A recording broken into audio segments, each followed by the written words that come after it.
नमस्कार, मेरा नाम है मीनाक्षी रजत और आप देख रहे हैं Republic Bharat digital. Republic Bharat digital पर आज बात करेंगे महाराष्ट्र में चल रहे भाषा विवाद को लेकर के। और सवाल ये है कि आखिरकार हिंदू से दिक्कत है, हिंदी से दिक्कत है, या फिर सिर्फ और सिर्फ अपने वोट बैंक को बढ़ाने के चक्कर में ये पूरा भाषा विवाद खड़ा किया गया है। सब कुछ बताती हूँ, लेकिन शुरुआत से ये समझ लीजिए कि आखिरकार ये मुद्दा गरमाया कैसे। दरअसल एक वीडियो ज़बरदस्त तरीके से महाराष्ट्र का वायरल होता है, जिसमें एक दुकानदार को सिर्फ इसलिए मनसे के कार्यकर्ताओं के द्वारा पीटा जाता है क्योंकि वो कहता है कि महाराष्ट्र में सभी भाषाओं को बोला जाता है। उससे सवाल किया जाता है, जो ग्राहक बनकर के आते हैं मनसे के कार्यकर्ता, कि महाराष्ट्र में कौन सी भाषा बोली जाती है। व्यक्ति जवाब देता है और कहता है कि महाराष्ट्र में सभी भाषाएं बोली जाती हैं। इसके बाद उस पर दबाव बनाया जाता है कि वो मराठी बोले, लेकिन उस शख्स को मराठी नहीं आती थी, जिसके बाद उस पर थप्पड़ों की बरसात कर दी जाती है। अब ये मामला जैसे ही सामने आया, जोर शोर से इंटरनेट पर वायरल भी हो गया और तूल भी पकड़ते नजर आया। इसे लेकर के तमाम तरीके के राजनीतिक बयान भी सामने आए, लेकिन इसके पीछे की जड़ क्या थी? इसके पीछे की जड़ थी राज्य सरकार के द्वारा जारी किया गया एक ऐसा नियम, जिसे मनसे के कार्यकर्ताओं ने, उद्धव ठाकरे की पार्टी ने भी कहीं ना कहीं हथियार बना लिया था। महाराष्ट्र सरकार की तरफ से एक नोट जारी करके ये कहा जाता है कि पहली से लेकर के 5वीं तक मुख्य भाषा के तौर पर मराठी और तीसरी भाषा के तौर पर हिंदी को शामिल किया जा रहा है। जैसे ही ये नोट सामने आता है, उसके तुरंत बाद ही महाराष्ट्र में राजनीति जोर शोर से गरमाने लगती है। अब मनसे की तरफ से और उद्धव ठाकरे की पार्टी की तरफ से ये सवाल उठाए जाते हैं कि आखिरकार हिंदी को तीसरी भाषा के रूप में क्यों रखा जा रहा है, और उनकी तरफ से एक बड़ी रैली का ऐलान किया जाता है कि वो आगामी 5 जुलाई को एक बड़ी रैली करेंगे। और ये इतिहास में कई सालों बाद होने वाला था कि दोनों ही उद्धव ब्रदर्स आकर के किसी रैली में पार्टिसिपेट करते, लेकिन इसके पहले ही राज्य सरकार ने ये पूरा फैसला बदल दिया और फैसला बदलते हुए इसे निरस्त कर दिया। पहली से 5वीं तक जो हिंदी भाषा को तीसरी भाषा के रूप में शामिल किए जाने का नोट दिया गया था। कर रहा हूँ, जो राजन विचारे जी का वीडियो आया है, मैंने उनसे फ़ोन करके, अभी वो अमरनाथ यात्रा में है, उनसे फ़ोन करके पूछताछ की कि क्या ये विषय हुआ था। उन्होंने साफ तौर पे मुझे ये बताया है कि ये विषय मराठी अमराठी नहीं है, महाराष्ट्र और उत्तर भारत का नहीं है, ना किसी जाति का है, ना किसी समाज का है। बात कुछ ऐसी हुई है जिसपे पुलिस कंप्लेंट भी हुई है कि जो 2 लोग हैं उसमें, उन्होंने एक व्यक्ति को, जो हमारे पदाधिकारी है, वो उस दुकान में गए थे फ़ोन के चार्जिंग के लिए, और फ़ोन चार्जिंग नहीं करने देंगे ऐसी कुछ बात हुई, उससे झगड़ा हुआ और उस व्यक्ति को वो 2 लोगों ने पहले मारा। फिर 4-5 लोग और आए और लोगों ने उनको मारा। एक महिला ने उस व्यक्ति को बचाया और फिर उसी के बाद ये आगे की घटना उठी है। उधर से हाथ उठा तो यहाँ से हाथ उठा है, लेकिन मैं साफ तौर पे ये बताना चाहता हूँ, ये वाद या मसला नहीं है कि वो उत्तर भारतीय है या किसी समाज का है।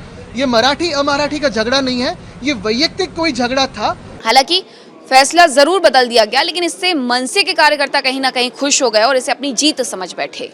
मार्केट में पहुंचते हैं और एक ऐसे ही व्यक्ति के साथ वहां दुकानदार से मारपीट करते हैं जिसे मराठी भाषा बोलने नहीं आती है। अब इन सब के बीच में आते हैं नीतेश राणे, जो कि मंत्री हैं महाराष्ट्र सरकार में। उनकी तरफ से कहा जाता है कि महाराष्ट्र में ऐसा कोई भाषा का विवाद नहीं है, और जो लोग दूसरों को जाकर के परेशान कर रहे हैं, उनसे सवाल करता हूं कि कभी किसी और धर्म के लोगों से भी जाकर के इस तरीके का सवाल कर लें। और यहीं से उन्होंने ये संकेत भी दिया कि कहीं ना कहीं इसके नीचे सिर्फ और सिर्फ हिंदुओं को निशाना बनाया जा रहा है। अब ये राजनीति महाराष्ट्र में हिंदुत्व की राजनीति बनकर के उभरी है।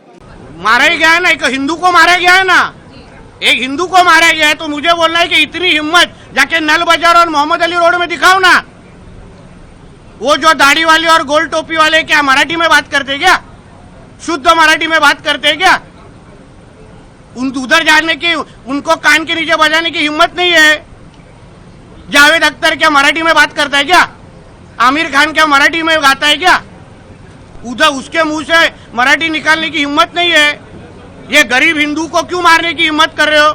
ये सरकार हिंदू ने बिठाई है, हिंदुत्व विचार की सरकार है, इसलिए इस तरह की कोई भी अगर कोई हिम्मत करेगा तो हमारी सरकार भी तीसरी आंख खोलेगी, इतना मैं कहना चाहता हूँ।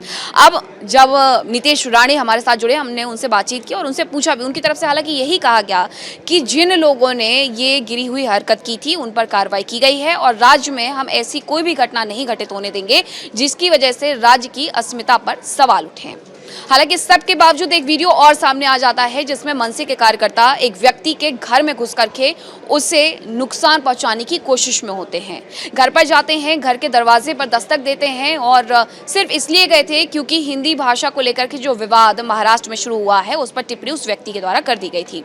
अब उससे ये कहा जाता है कि मनसे के खिलाफ और साथ ही राज ठाकरे के खिलाफ वो कुछ ना बोले, अपना मुंह बंद करके रहें। तो इससे सवाल ये खड़ा होता है कि क्या महाराष्ट्र में रहना है तो मराठी आना जरूरी होगा? लेकिन नीतीश राणे कहते हैं कि ऐसा कुछ नहीं है, ये जरूरी नहीं है, हर भाषा का सम्मान है और किया जाएगा।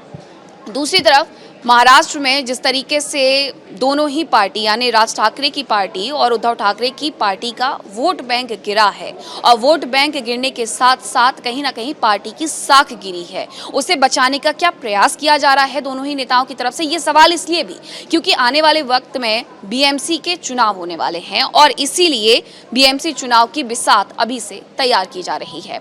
अब ये तमाम आरोप बीजेपी की तरफ से भी लगाए जा रहे हैं, जो महाराष्ट्र बीजेपी है उनकी तरफ से। महाराष्ट्र सरकार का भी यही कहना है कि हम राज्य में ऐसी किसी भी चिंगारी को नहीं भड़कने देंगे जो हिंदी और मराठी भाषा के बीच में कोई भी विवाद शुरू करे।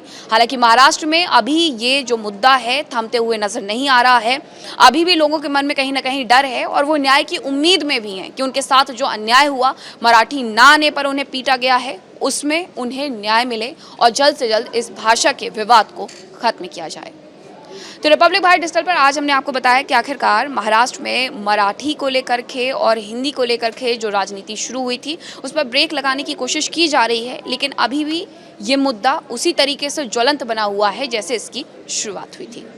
रिपब्लिक भारत डिजिटल पर बने रहिए ऐसी तमाम जानकारी के लिए। नमस्कार।